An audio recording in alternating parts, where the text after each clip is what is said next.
Joe Lepore, welcome back to the show. Thanks. In a month, we're going to be celebrating our 250th. But boy, we seem like we're in no mood for a celebration. How difficult is it to celebrate at a time like this politically? It really is a kind of perfect storm. There's just so much going on in the country, really from town to town, city neighborhood to city neighborhood, where people are asking basic questions about the nature of the American experiment, the meaning of our heritage, the direction of the nation's future. I mean, between the 250th, the kind of ongoing, rolling, intense debates that the Trump administration spurs. And we're also in the midst of this, AI backlash moment, this techlash moment. So I think there's going to be a lot of hot dogs and parades and baseball games and bicycle races and basketball games and a lot of regular old standard 4th of July celebration. But I think the larger kind of epic moment will elude us. Well, 50 years ago, we were going through a period that was very similar to what you just talked about, in the sense that we were very torn apart about Vietnam, about the assassinations of Kennedy's and King, the urban riots, Watergate, the resignation of the president, and by the way, landing on the moon and letting the internet become more public. And yet we rang the Liberty Bell and we had the bicentennial and there was a healing process. Why is that not happening now?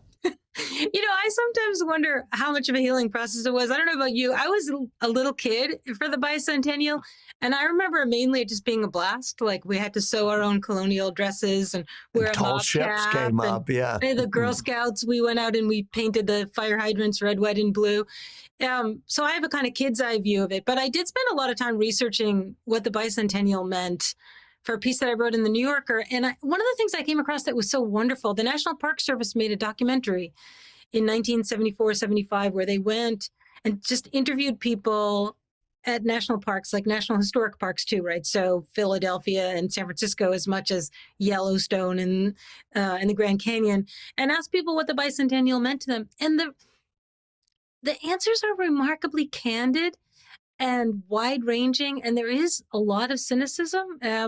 We forget how much cynicism there was about the real commercialism of the bicentennial. It was mocked as the bicentennial, the BUY centennial. Like, everything was sold with a bicentennial theme. You bought sanitary napkins. They were red, white, and blue that year. Like, just everything, toilet paper.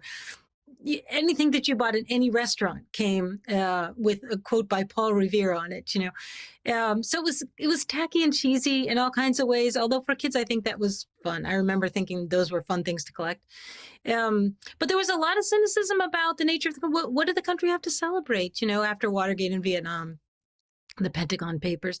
What really happened, though, with the bicentennial that has not happened this time around is that it was saved by the recognition in the years before 1976 that the planning wasn't working, that the planning had become hyper-partisan. So Lyndon Johnson had a bicentennial commission that he had set up in 1965, really early on. Richard Nixon, when he took office in 69, got rid of that whole commission, appointed a bunch of Republicans, was using it really almost like a slush fund and to promote the GOP agenda. Then there was a kind of big expose about that. The Washington Post, after publishing the Pentagon Papers, published the less well-remembered bicentennial papers that revealed kind of the corruption of the commission. And then the commission was basically disbanded. And the guy that was brought in, John Warner, who continued under the Ford administration, he had this really good idea, which was just to say, you know what, this isn't really a project of the federal government. This is something for communities to figure out on their own. We'll fund anything and we'll announce anything and we'll promote anything. They published a newspaper called the Bicentennial Times listing things that were going on all over the country. They kept a calendar, which was a really kind of complicated thing to do in that day and age. And they funded really, I think, something like between a half and 2/3 of every historic site in the country received funding from the federal government during that era. So little historic houses in your neighborhood, or oral history projects in your city, these things, most of them were funded by the federal government for the bicentennial without a specific agenda of what the story of America ought to be. That was for your community to decide. As we talk about celebrating, anniversaries of the Declaration, it seems to go all the way back to John Adams. I'll read you something he wrote to his wife Abigail on July 3rd, 1776. He said he hoped that the Americans would celebrate every year with pomp and parade, with shows, games, sports, guns, bells, bonfires, and illuminations from one end of the continent to the other. First, let's take the fact that that was written on July 3rd. Kind of quirky. He thought, I think, that July 2nd, when he was the one who got the resolution passed to break away from England, he thought we'd be celebrating July 2nd. What happened? Americans decided to celebrate July 4th. Is that because the Declaration is such a important founding document? I think that it was received with great pomp and circumstance at the time. There were a lot of public readings of the Declaration. In Boston, people climbed up to the balcony of what is known as the Old State House that had been the governor's balcony and read it out loud to great applause and cheers. It was very much part of the effort to convince Americans that independence was, in fact, the right decision, and that the war was going to be worthwhile, and that the war could be won. So I think that, and also Adams was instrumental in insisting that the document ought to be celebrated in that way. It really doesn't take off the 4th of July as a big public celebration until the 1790s, but then it is actually quite important at building up a sense of national character and a sense of shared experience as a nation, that the country had been through the war, had been through the elaborate and contentious and very close call of ratifying the Constitution by 1789. This is really not until the 1790s that the really big celebrations begin. And it's in a way part of the larger project of constitutionalizing the Declaration of Independence. Because, of course, they're two very different documents, separated by 11 years. And it's the preamble to the Declaration of Independence that I think Americans care about the most.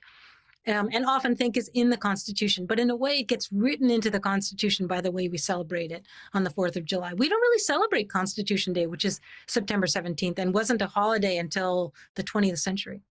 Well, you wrote a great book about the Constitution. Tell me what you mean when you just said constitutionalizing the Declaration. So the Declaration of Independence, Jefferson, who was its chief author, although this always pissed off John Adams, Jefferson always said, there wasn't an original idea in it. It was just an attempt to write down what is contained in the American mind. And that was true. There had been, many of the states had declared independence. Towns had written Declaration of its Independence. Virginia had written its Declaration of Rights.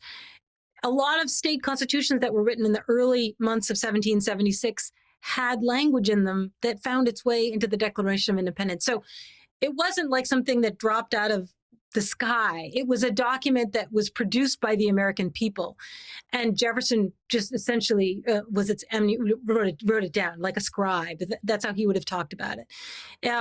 So these ideas were constitutional ideas because they're in the state constitution. So Massachusetts Constitution from 1780 insists that all men are born equal. How that becomes constitutionalized federally is partly because of people seeking emancipation from slavery. It's largely because of people seeking emancipation from slavery, even in the 1780s. So, in 1783, there's a famous case in Massachusetts where a woman in Western Massachusetts who's held as a slave, files for her freedom. And she says, our Constitution says all men are free and born free. So we therefore are, and therefore I cannot be a slave. And she wins her case. And that's a means of constitutionalizing the ideas that are in the Declaration of Independence. Many of them are also in the state constitutions. How that enters the federal constitution really isn't until what's known as the Jubilee in 1826, which is the 50th anniversary of the Declaration of Independence. It's also on July 4th of that year, really spookily, both John Adams and Thomas Jefferson die that day, the two most important figures in writing the Declaration of Independence. But in the 1820s, and especially around the Jubilee, Black abolitionists insist that the spirit of the Declaration of Independence is contained within the Constitution. And they do that constitutionalizing. In a way, it doesn't really happen until the Civil War. Lincoln is, of course, instrumental in this. He writes about the Declaration of Independence as part of the Constitution. And that's what the 14th Amendment does, which is ratified after the Civil War. Well, speaking of slavery and the Declaration, let's address the complexity of Thomas Jefferson, especially in the early drafts that get edited out, his denunciation of slavery, even as he enslaved, I think, more than 400 people at that time. Yeah, this is a hard one for Americans to wrestle with, has been a hard one for Americans to wrestle with, even when Jefferson was alive. Northerners campaigned against Jefferson on the basis of not only his status as a slave owner, but what was kind of a fairly well-known public secret at the time, that he had had children with Sally Hemings, who was the half-sister of his deceased wife.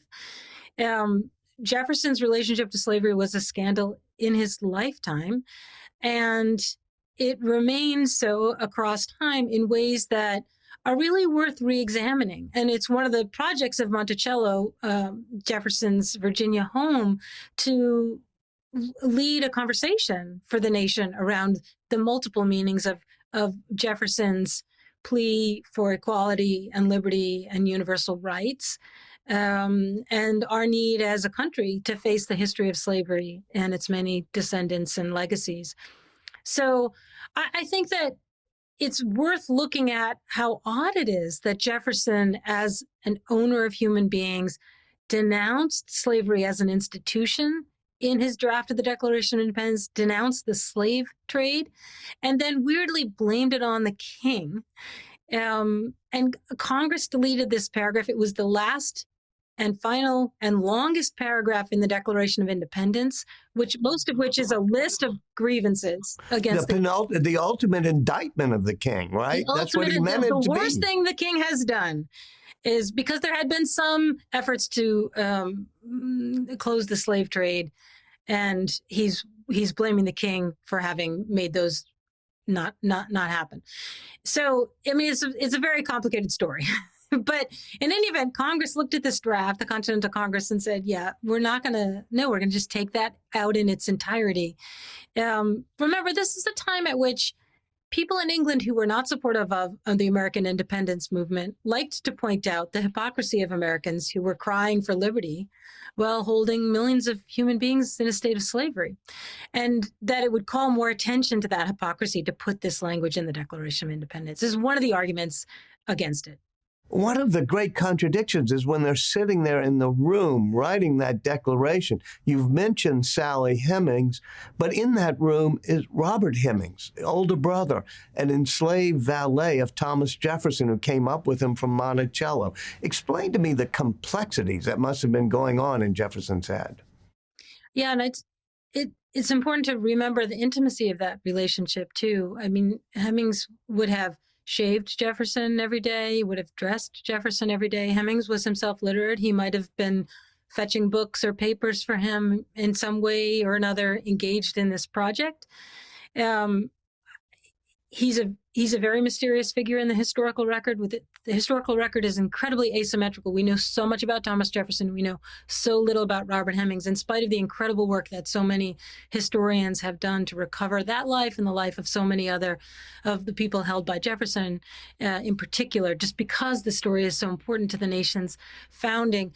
The building in which Jefferson did that writing was actually destroyed, but a replica was built during the bicentennial, which kind of fascinating moment, right? The kind of a monument to the writing of the Declaration of Independence, and it's an exact replica of the brick building in which Jefferson did this writing while Robert Hemings waited upon him. It's called Declaration House. There's an amazing artist named Sonia Clark who did an installation there last year that just really tried to wrestle with the legacy of that moment of the nation's founding. She went and she found photographs of descendants of Jefferson and Hemings, Sally Hemings, and all the descendants of all of the Hemingses, some of whom were related to Jefferson and many of whom, of course, were not. And she interviewed a number of people as well as using photographs. And then onto the windows of this beautiful Georgian brick building, from the inside, she projected their eyes. it's like an Alice in Wonderland. You walk down the street of Philadelphia and look at this beautiful building, and there are these giant eyes looking out of each of the windows.